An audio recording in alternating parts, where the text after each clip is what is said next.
The overhead lights in Willow Creek Regional Medical Center's operating room glared down like interrogators, unblinking and merciless. Latex gloves hovered midair, frozen. Dr. Claire Whitmore's scalpel stilled above the incision, its silver edge trembling not from her hands but from something deeper that caught her off guard. The monitors continued their steady beeping, the mechanical heartbeats that marked the fragile line between life and what waited beyond. It wasn't the cyst they had expected, not the benign fluid-filled sac her scans had suggested. The growth beneath Margaret Holloway's skin pulsed faintly, threaded with a web of vessels that looked almost purposeful, as if it had been there longer than it had any right to be, and embedded within something metallic. Claire leaned closer. The glint was unmistakable. The scrub nurse, moving to hand her a retractor, stumbled back, sending an instrument tray clattering to the floor. The sound echoed through the sterile room like the snap of a bone. The anesthesiologist's gloved fingers tightened around the tubing, his eyes flicking to the patient's vitals again and again, as though disbelief might rewrite the numbers. Margaret lay still, her silver hair tucked under the surgical cap, the left side of her neck exposed in a way she had avoided for years. For decades, perhaps. Outside these walls, she was the quiet widow in the peeling Victorian on Ashford Street and the former teacher who had all but vanished from the town's small social orbit. Inside, under the cold light, she was something else entirely, a woman harboring a secret so stubborn it had grown into her flesh. Claire's breath slowed, not from fear of the surgical challenge, but from a flicker of recognition she could not yet place. She had seen that shape before, that sheen of tarnished gold. "Let's proceed carefully," she murmured, her voice even. But in her chest an older heartbeat pounded, one that belonged to memories she had never resolved. 6 months earlier, the air in Willow Creek carried the heavy sweetness of late summer, the scent of honeysuckle tangled with the faint, musty dampness from the nearby river. Margaret Holloway had mastered invisibility in this town of barely 4,000 souls, a place where everyone knew not only your business but the business you hadn't yet had. At 74, she had perfected the art of absence. Her grocery runs were timed for just after sunrise, when the aisles were still half lit and the only other customers were bleary-eyed truckers grabbing coffee. Her mail was collected after dark, when the street was empty except for the hum of cicadas. Even her trash went out at odd hours, as if the mundane act of placing a bin at the curb might invite questions she couldn't answer. The house at 214 Ashford Street had been hers for 35 years, the walls lined with the ghosts of chalk dust and children's laughter from her decades as a third-grade teacher. Once its white shutters had gleamed, and the rose garden her late husband Robert had tended spilled color into the street. Now the paint flaked in curling strips, the roses grown wild thorns crowding out the blooms. She preferred it that way, less to draw the eye. The lump had started as nothing. A pebble beneath the skin just behind her left ear. She'd touched it absent-mindedly while brushing her hair the way one notices a freckle or a stray gray strand. At first she had muttered the same line her grandmother used to say about aching joints and fading eyesight. Getting old isn't for the faint of heart, but months bled into years, and the lump swelled from pebble to walnut to something she no longer measured. By the 4th year, it had begun to shape her days. The silk scarves became her uniform, layered even in the July heat. Mirrors were approached with the same caution one might give to a dangerous animal, never from the wrong angle, never for too long. Each morning she stood before Robert's photograph on the mantel, coffee cooling in her hand, telling him the small news of her life, the stray cat that had taken up residence on the porch, the price of milk creeping up again, the fact that Daniel, their only son, hadn't called in over 2 months. She had not seen Daniel in person since Robert's funeral 3 years earlier. The grief had driven them to opposite shores, she into her silence, he into the endless bustle of Denver's high-rises and drafting tables. He sent cards on holidays, short calls on birthdays. The gap between them was no longer a rift. It was a canyon carved by time and unspoken things. Money was a quieter torment. Her pension, modest as it was, kept the lights on and food in the pantry, but the gaps in Medicare coverage loomed like canyons. The house nearly paid off was her anchor, and the last thing she would risk for medical bills she wasn't ready to face. Helen Grant, the neighbor whose persistence was as unyielding as the Ohio humidity still knocked from time to time, casserole in hand. "Maggie Holloway, you've been missing from church too long," she'd call through the screen door. But Maggie had learned to step lightly to offer a smile and a vague excuse before retreating behind the lock.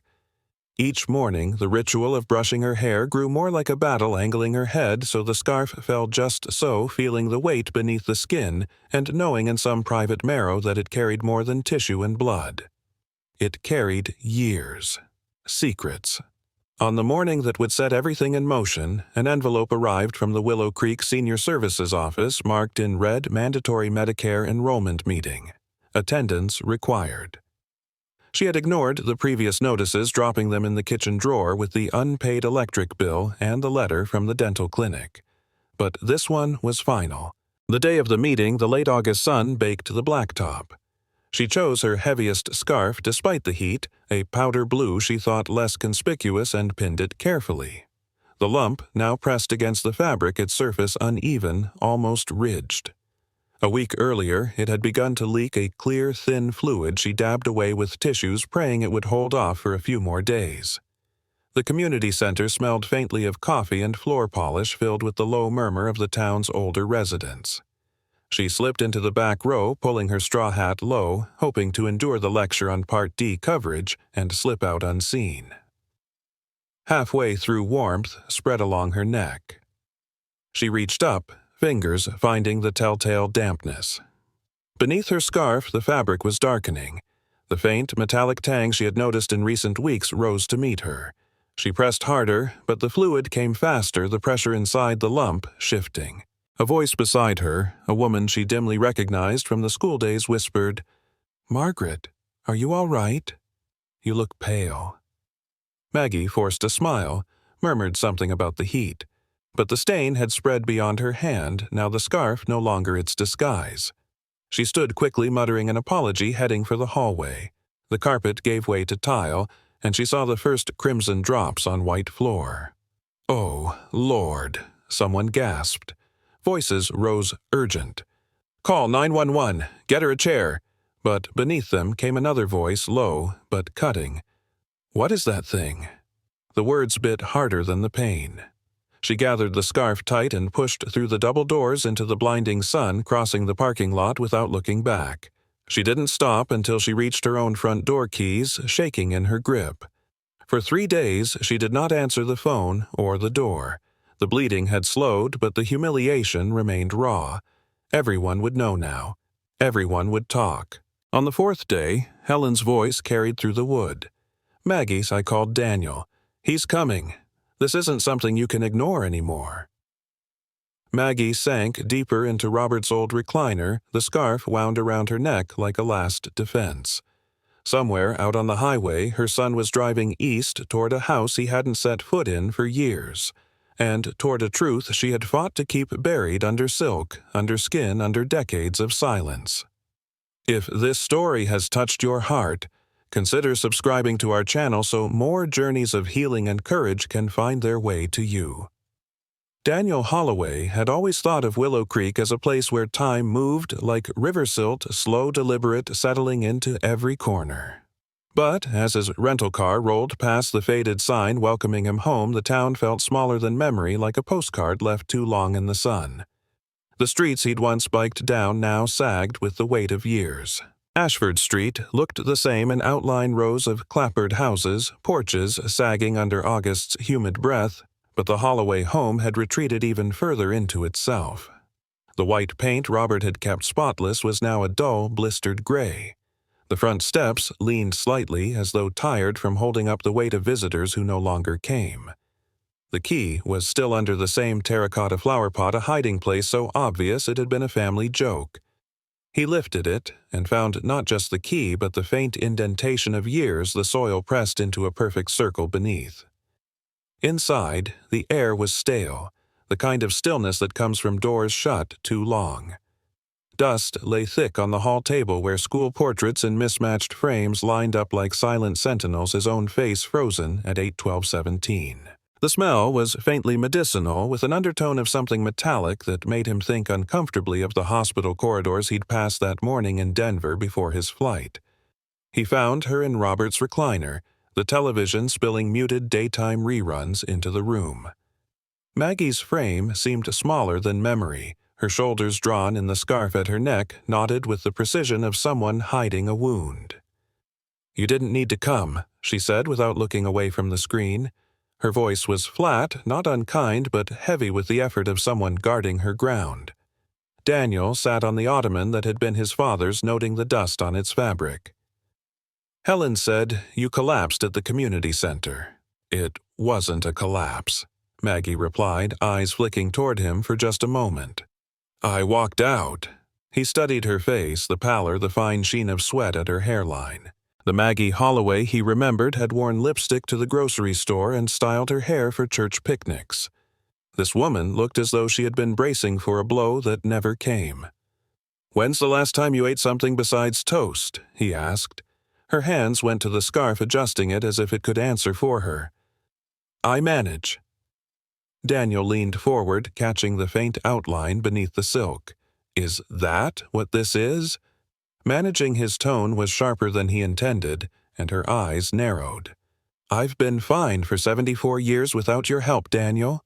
She turned her gaze back to the flickering television. "I don't need charity from my own son." The silence stretched between them until he said quietly, "It's not charity. It's concern." Maggie looked at him then, and for a heartbeat he saw something unguarded fear, not defiance. "I can't afford doctors who poke around and send bills." "I can't pay," she said. "You can't afford not to," he replied. Dorsend. The next morning, under a sky the color of unpolished steel, Daniel pulled the car into the gravel lot outside Dr. Howard Bennett's clinic. The building was an old brick structure at the edge of Main Street, the paint on its window frames peeling in the same tired way as half the town. Inside, the air was faintly scented with antiseptic and brewed coffee. Dr. Bennett himself emerged from the back, his white coat more creased than pressed his expression a careful balance between professionalism and the familiarity of someone who had known the Holloways for decades.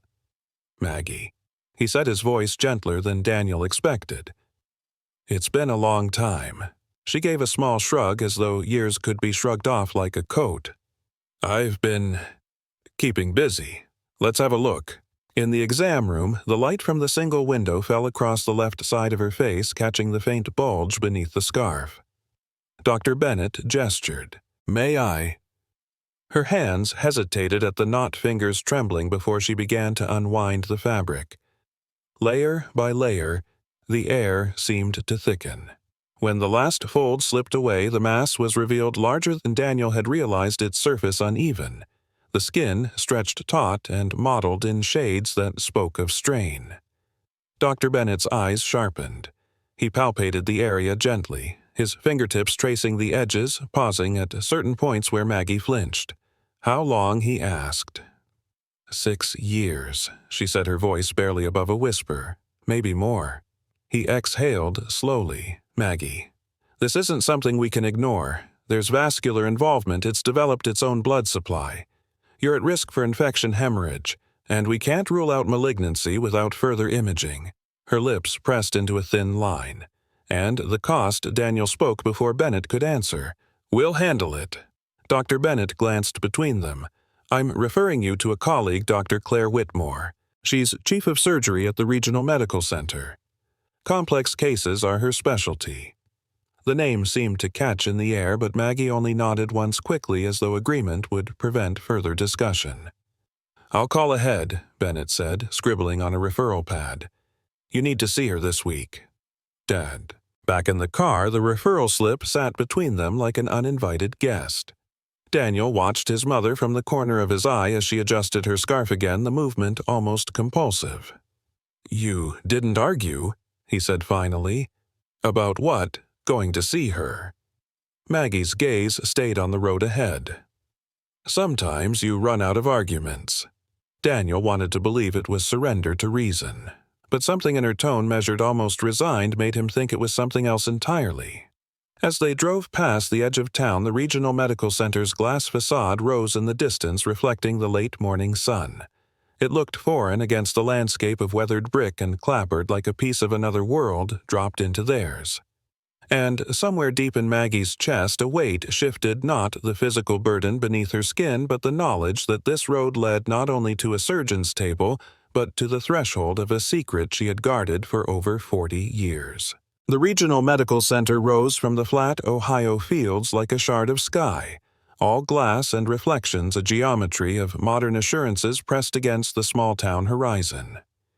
Inside, everything hummed with recirculated air, and discreet confidence muted carpet's soft beeps, the swish of doors that knew when to open and when to close. Margaret Maggie Holloway moved through it as if through a museum of other people's futures, hands folded over the silk at her throat, steps measured to keep the rhythm of her breath from showing. At the surgery wing's reception desk, a woman with efficient eyes took her name and slid a pen across the counter. Forms weighted in cultured stacks. Medical history, consent to release, acknowledgement of privacy. Maggie signed with the careful cursive of a former teacher, letters fitted neatly into boxes that were never meant to hold lives. Daniel stood beside her, trying not to hover, but hovering anyway. The weight of what he had missed pressed against the ordinary act of watching his mother print today's date. They sat under a wall of framed certificates that gleamed like a constellation.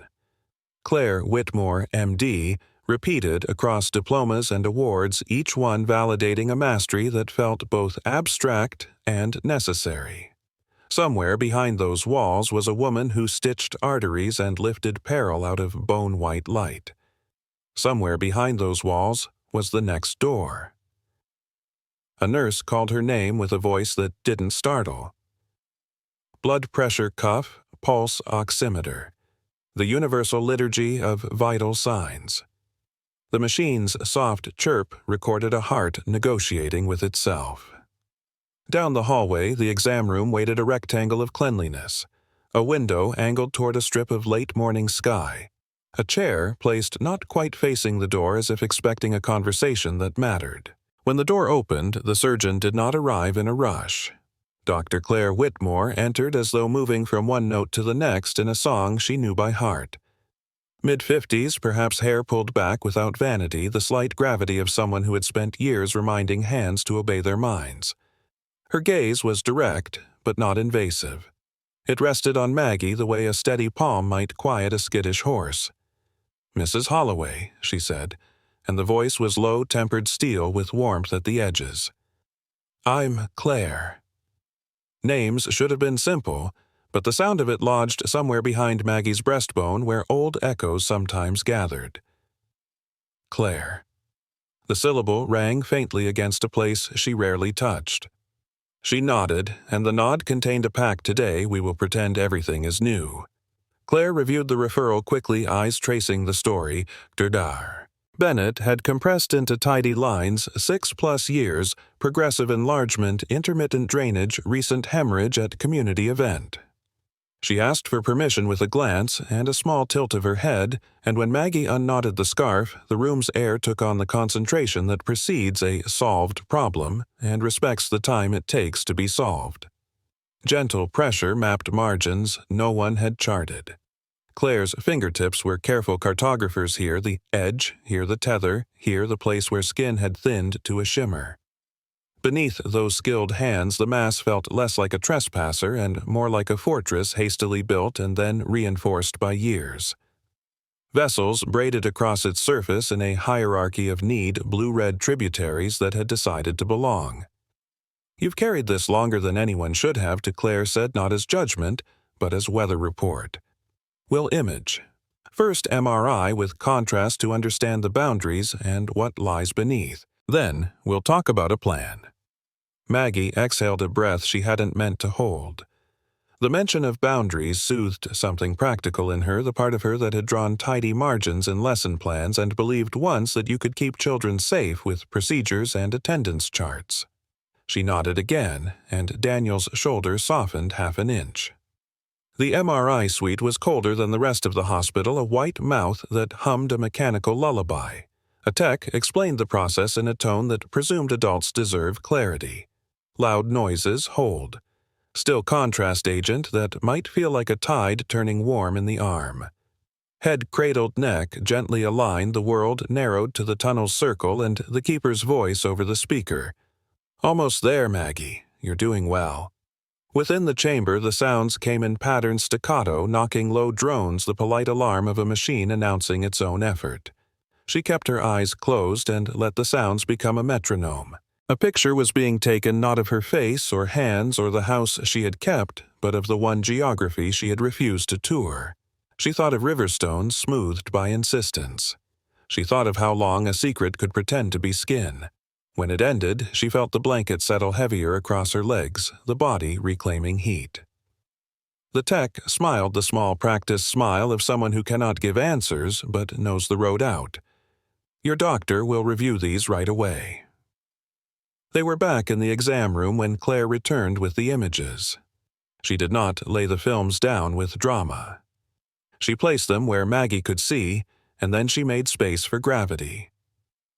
"Here," Claire said, pointing to the ghostly ovals, and veins of light and shadow is the mass. "Here's why it bleeds these feeders this web of supply. And here," her finger paused, the space between words elongating until it vibrated. "There appears to be a foreign body, metallic by signal characteristics. Old. Old." The word shifted the floorboards beneath Maggie's mind. The room seemed to tilt toward a year, toward a door she had braced against so long her muscles forgot how to move any other way. "We'll need to remove this in the operating room," Claire continued, voice steady against the new contour of the problem. "Timing soon. The location is complex, close to vessels and nerve pathways. I don't want to frighten you with details you don't need, but I do want you to know we will prepare for every reasonable possibility." Maggie's hand found the edge of the chair. The metal felt cool and definite under her palm. How long, she asked, surprised at the evenness of her own tone, does something like that stay? "Sometimes. Decades," Claire said. "The body builds around what it cannot expel. It walls off what it can't explain." The sentence landed like recognition wearing scrubs. Maggie nodded once. She had been walls for years. Practicalities assembled themselves because they must. Scheduling staff slipped in and out with calendars and consents. A nurse with kind wrists explained preoperative fasting, which pills to take, which to skip. Daniel wrote down what he already intended to memorize, and still his pen moved as if collecting the instructions could keep them from owning him. When they were alone again, Claire rested her knuckles lightly on the back of the chair opposite Maggie, the posture of someone who chooses to be at eye level when she could be an altitude up. "I'll ask one question," she said, "and you can answer or not. Any memory of trauma to that area, an accident, a fall, an object that could have struck you?" The air thinned. A distant hallway phone rang and was answered before the second chime. Maggie felt the old panic unfurl like a paper she had folded to vanish and now had to read aloud. She met Claire's gaze and shook her head once the truth sidestepping the details. "Nothing that comes to mind," she said softly, and the softness was not a lie, but it wasn't the whole map. Claire studied her for a heartbeat. Not suspicion, an intuition that some histories are not medical and that medicine must sometimes wait its turn. "Then we proceed," Claire said. "I'll be the one operating. It will be a long case. We'll have blood ready, additional hands scrubbed in, and a plan for the surprises we can predict and the ones we can't." A small relief lit in Daniel's eyes at the quiet authority of that sentence. Maggie let herself borrow it. They left the hospital into a sky sharpened by afternoon. Sunlight flashed from car hoods like signals. Daniel drove without the radio, the silence between them finally not an argument.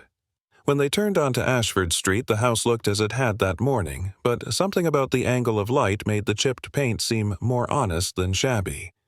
Secrets age, paint faster. She'd taught that to no one because it never belonged in a syllabus. Inside, the day's effort loosened her bones. She sat in Robert's recliner and let the chair hold all the weight she was tired of pretending wasn't there.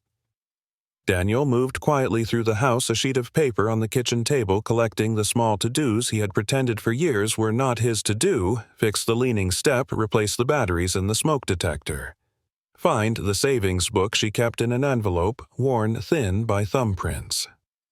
In the bedroom, Maggie opened the top drawer of the dresser where the scarves slept in neat rows. Beneath the last folded length of silk lay a shoebox, and inside that, an envelope faded to the color of old tea. She did not open it. She did not need to. She knew the contents by the weight of them. Clippings cut decades ago. Documents stamped in a county office where the clerk had not looked at her face, a photograph of a man smiling for a camera he did not know could not save him from himself. At the bottom of the box under the paper was the small jewelry pouch she had not touched in years. She lifted it with the fingers that remembered a younger woman's strength and set it back without untying the string. The knot had been tied in a season when she believed knots could keep a story from breathing.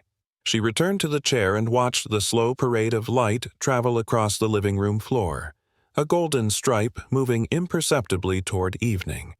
If she closed her eyes, she could hear the third-grade classroom at Willow Creek Elementary. The scrape of little chairs and the whispered negotiations of children who believed rules were malleable if you were quiet enough.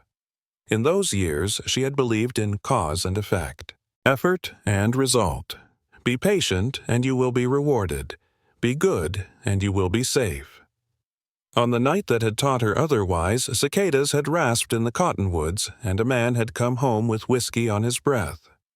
The air had been hot enough to press the walls outward. She had stood near the mantel where the good mirror hung the one her mother had given her when she married the first time, when the world had been full of recipes clipped from magazines and the idea that veils could be practical. She opened her eyes before the rest of the memory could arrive. The present was safer even when it wasn't. In the kitchen, water ran and stopped. A drawer closed without slamming. Daniel came to the doorway and looked at her as if weighing whether to speak. "We're scheduled for Friday," he said. "Pre-op the day before." She nodded. "Thank you." There was a time when she would have added 10 words around those two to soften them to pad gratitude with weather and recipes and news. Now economy felt like respect. He sat on the arm of the sofa, not quite beside her but near enough to feel included. The house made its familiar old noises, the refrigerator's throat clearing the soft tap of a branch against the window pipes considering whether to answer. Dusk folded itself along the edges of the room, and the lamp on the end table offered its quiet circle of amber. "Mom," Daniel said at last, not as an accusation but as someone submitting a small truth to the air to see if it might grow. "I wish I had come sooner." She let the sentence sit between them until it felt like a place where one could step without falling. "You're here now," she said. It was neither absolution nor demand. It was the fact that might yet be enough. Sleep that night was a narrow bridge. She crossed it, turned back, crossed again. When the dark grew thin, she rose and made coffee the way Robert had liked it, as if making it for him could borrow his steadiness. The first swallow held warmth that felt like consent to continue. By Thursday afternoon, pre-op had its own choreography lab draws EKG leads pressed in a small constellation, a consent form that asked her to initial boxes that named risks she did not want to give language to. Each signature was a declaration that she understood danger, that she would not blame anyone for the portion of life that remains unknowable even in a building full of machines. Claire stopped in before the end-of-day scrub cap, tucked through a pocket in her white coat, the energy of someone about to stay past, shift change, and then stay longer. She reviewed the plan again, not because Maggie would forget, but because repetition could be its own sedative. Map the feeders, control the bleeding, dissect along planes that might have been normal, once retrieve what did not belong, repair what must remain. She spoke like a builder explaining where the beams would go and which walls to brace, and Maggie felt an unexpected kinship with that metaphor. She had spent a life in Rooms After All, teaching small people how to stand upright inside their own minds. At the end of the explanation, Claire paused. A flicker moved behind her eyes, something personal refusing to evaporate in the heat of professionalism. "Mrs. Holloway," she said, then corrected herself with a gentler precision. Maggie. When you're asleep, your body will try to remember. Sometimes hearts ache from the inside out when old things are touched. If that happens, we'll steady it. I want you to know you don't have to hold anything by yourself in there. A strange relief rose and surprised her throat. She nodded, and for the first time since the community center, the breath she took reached all the way down without catching. When Claire was gone, Maggie remained in the chair by the window of the pre-op room that overlooked the parking lot's slow migrations. People came and went with the careful haste of those negotiating with time. She watched the sky dim from pewter to ink, and thought of the word old again, not as indictment, but as mystery. Old was a tree ring, a teacup chip, a laugh line earned at a picnic. Old was also a night in 1979 with a locket gleaming and the sound of glass and a man's temper finding the edge of a hearth. She closed her eyes and saw the locket not on a chain, but arcing through heat the brief flash of it before the impact. She felt again the sting, the hand at her neck, the shock that widened the world. She heard clearly now the mirror's heavy syllable as it shattered how the room held its breath and then did not breathe the same way ever again. The door clicked softly as a nurse checked the IV and adjusted a blanket. The present tugged her back with a kindness she did not deserve and yet accepted. Tomorrow, the lights would be bright. Tomorrow, hands would go where memory had been keeping guard. Tomorrow, metal would come out of flesh and with it perhaps the part of a life that had lived too long where no one could see it. Maggie opened her eyes to the midnight blue window and caught her reflection a woman with silver hair. A line at the mouth that was not unkind eyes steady enough to meet themselves. The scarf lay folded on the bedside table like a retired soldier. She reached out and smoothed it once, then left it there. Somewhere down the hallway, a cart rolled past with a whisper and a rattle the night shift's lullaby. She listened until the sound diminished to a suggestion. Old Claire had said, "The body walls off what it can't expel." In the morning they would find out what remained after the walls came down. Every story holds a spark of hope. Don't miss the next one. Subscribe and walk this path with us. The antiseptic scent in the preoperative holding room was its own kind of weather-cool, sharp without season. Maggie lay on the narrow bed, the thin hospital blanket pulled to her collarbone. Around her the machinery waited with patient indifference, a fee bag swaying faintly from its pole heart monitor tracing the small mountains of her pulse oxygen tubing coiled like a sleeping question. Claire had stopped by a few minutes earlier, eyes steady, voice precise. "We'll be ready in 15. The anesthesiologist will come to start sedation, and then you'll drift." Drift. The word was gentle, but its edges opened a door, because Maggie knew where drifting could lead. The room's fluorescent light seemed to hum in rhythm with her heartbeat. Somewhere beyond the curtain a cart rattled by rubber wheels thudding over the seam in the floor. The sound was unremarkable until it wasn't, because in that quiet another sound returned, one that had been hiding for 44 years. A mirror breaking. It had not been an ordinary break, not the clean tinkle of a dropped glass. This had been a shattering with weight behind it, a voice in the violence, the kind of sound that rewrites the air. Boy. 1979, Willow Creek, Ohio, late August. The heat sat heavy on the town, pressing against screen doors and wilting curtains. In the Holloway living room, the air was thicker still, perfumed with whiskey and the faint burn of something left too long on the stove. Richard Whitmore had been in that mood, the kind where his words came too fast and his smile arrived without kindness. Maggie, 29. Then, still wearing the plain blue dress from her afternoon shift at the elementary school, had been stacking the day's mail when the screen door slammed. "Where's the money, Maggie?" His voice was low, but the low kind that coils before it strikes. She had learned the choreography of avoidance. Step aside. Keep the counter between them, say something neutral. The check from the district doesn't come until Friday. A laugh sharp as a knife on a plate. Friday. Always Friday. She moved toward the mantel not because she wanted to, but because distance had become a kind of safety. Above the mantel, the mirror her mother had given her reflected the both of them, her face pale. His flushed the bottle in his hand like punctuation. Then came the hand at her arm, quick and hard. a demand she did not fully hear because the blood was in her ears. She pulled back the movement, jerking them both sideways. The bottle clinked against the hearth. His grip tightened nails, pressing half-moons into her skin. "Maggie, you think you're smarter than me." She saw the moment in fragments, the flicker of gold at his collarbone, the small oval locket she had once thought romantic.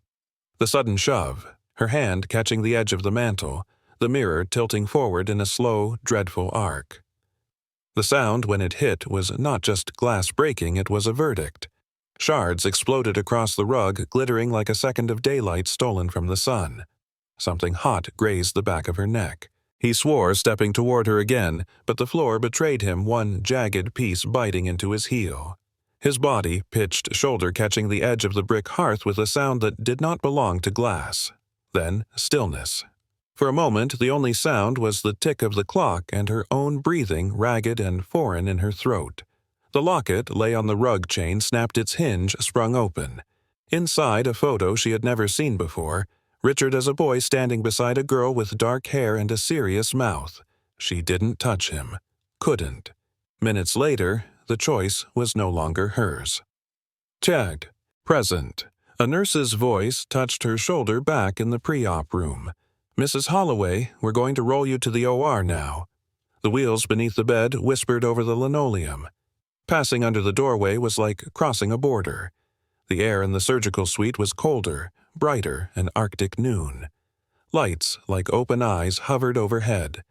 Claire stood at the foot of the table, scrubbed and gowned, her gloved hands held in that still deliberate way of surgeons. She gave Maggie a small nod, reassurance without intrusion.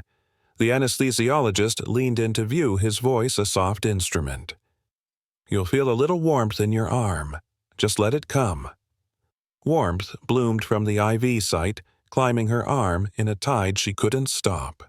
The ceiling above seemed to widen, edges dissolving into light.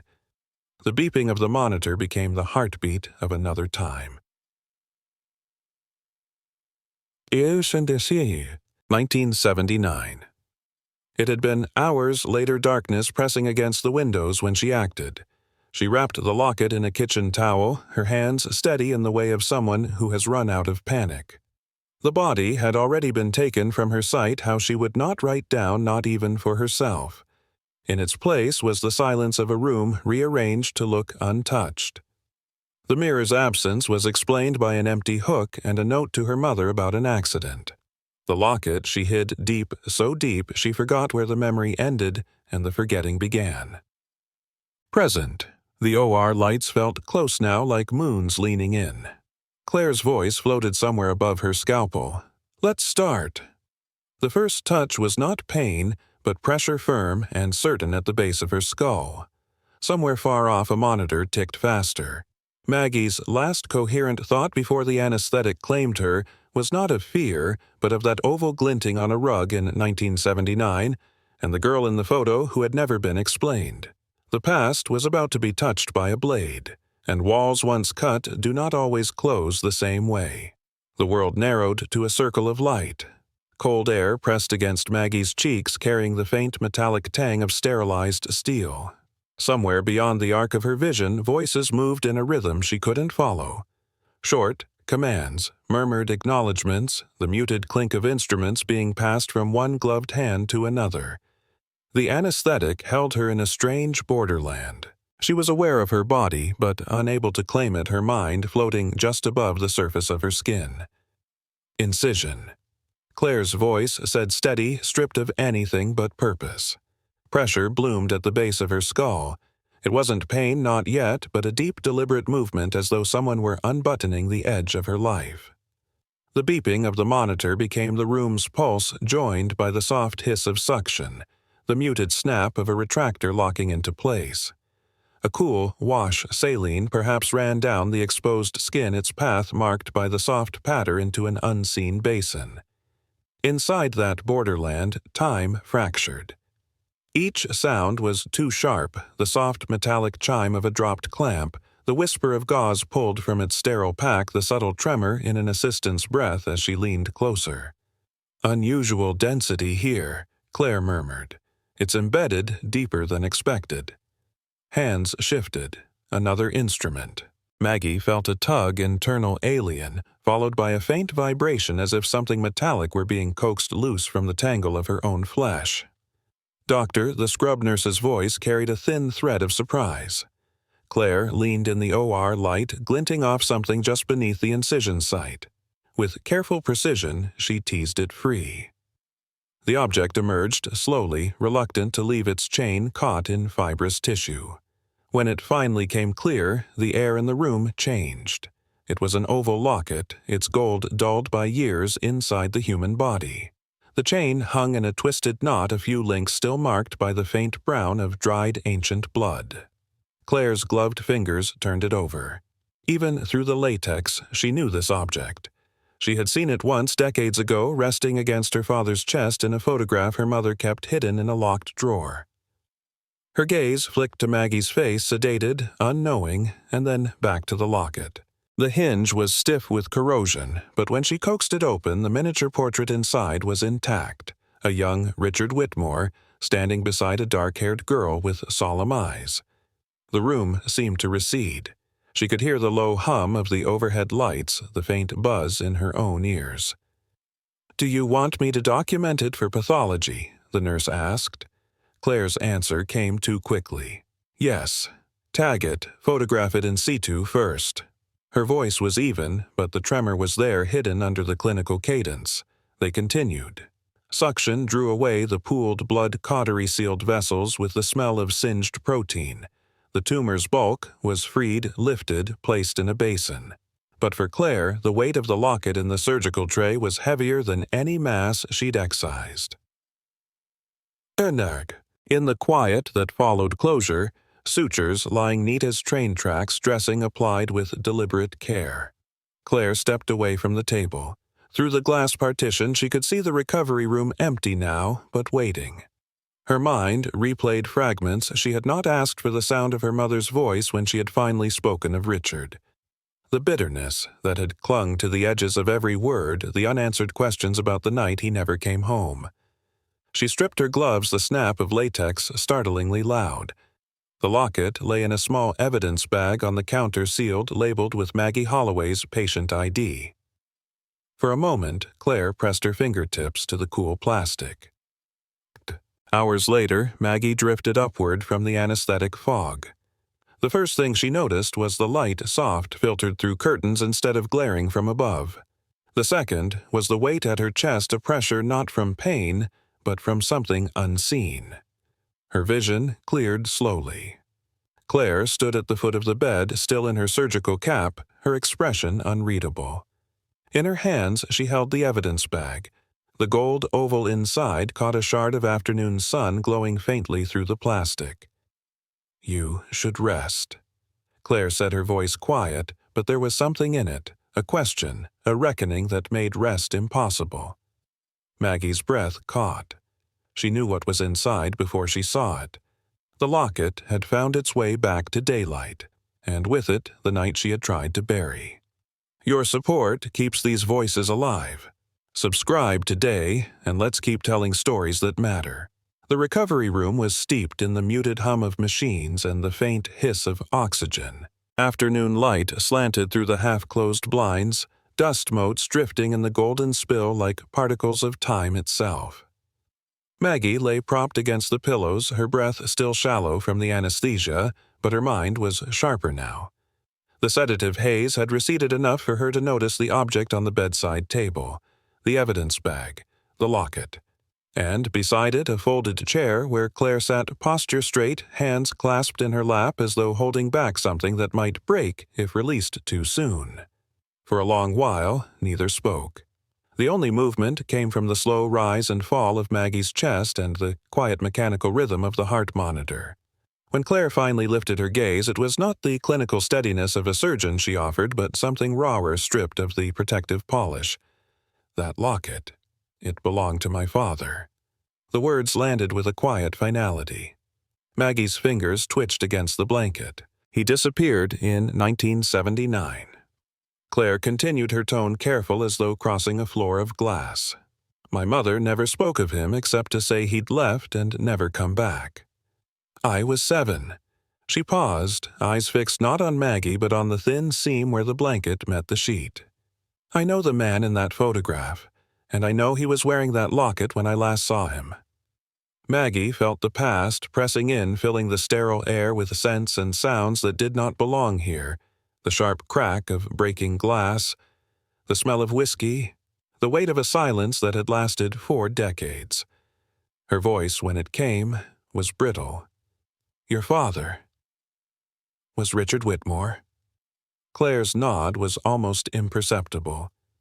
The truth was a tide Maggie could no longer hold back. It rose through her, carrying the images she had locked away, the night's heat, the mirror's fall, the sudden end to his movement. She had buried the memory under layers of ordinary days, hoping the years would calcify it into something unrecognizable. But here it was excavated by a scalpel and a daughter's eyes. "I didn't mean for it to happen," Maggie said, her gaze drifting to the locket. "He was angry, and I was so tired of being afraid." The mirror fell, he fell, and then he was gone. The confession hung in the air, fragile yet immovable. Claire sat very still. In her mind she saw the child she had been waiting at the window for, a figure that never returned. She thought of her mother's silence, the way it had been both shield and prison. For a long moment all that existed between them was the hum of the machines. Then Claire reached for the locket. She turned it over in her palm, the gold warm now from her skin. "My mother told me he had a temper, that he was not kind. I didn't want to believe her." She looked at Maggie, then eyes not hard but searching. "But I believe you." Something loosened in Maggie's chest, a knot she had carried so long she'd forgotten it was there. Her eyes blurred, not with the sharpness of grief, but with the strange, aching relief of being seen without the weight of judgment. "I'm sorry," Maggie whispered. "I know," Claire said. It wasn't forgiveness in the grand cinematic sense. It was quieter than that, a mutual release like setting down a stone neither realized had grown so heavy. In the days that followed, recovery moved in small increments. Maggie walked the hospital corridors, her steps unsteady, but determined, the IV pole gliding beside her like a patient companion. Sometimes she saw Claire in the nurse's station, charting with her head bent, hair tucked behind her ear. Their eyes would meet, and a faint nod would pass between them, a silent acknowledgement of the bridge that had been built. On her final morning in the hospital, Maggie found the locket on her bedside table again, but this time without the plastic barrier. Its chain had been repaired. The photo inside was unchanged, Richard and the dark-haired girl, but now it was not a relic of shame. It was a piece of a truth that had finally been spoken. Claire's handwriting on a small note beside it read, "Some things belong in the light." Weeks later, Maggie stood in her kitchen in Willow Creek, the late autumn sun pouring through the windows. Daniel was at the table sketching ideas for a new project. On the counter sat a loaf of bread, cooling under a towel, the scent of yeast and rosemary filling the air. She wore the locket now not as an ornament, but as a reminder of the lives that intersect in ways we cannot predict. She thought of Claire not just as the surgeon who had saved her, but as the child who had lost a father and found in the most improbable way the truth about him. There was no erasing the past, but there was the possibility of living with it differently. As the clock chimed the hour, Maggie stepped onto the porch. The air was crisp, carrying the faint sound of leaves skittering across the pavement. She closed her eyes, inhaled, and let the weight in her chest shift from burden to ballast.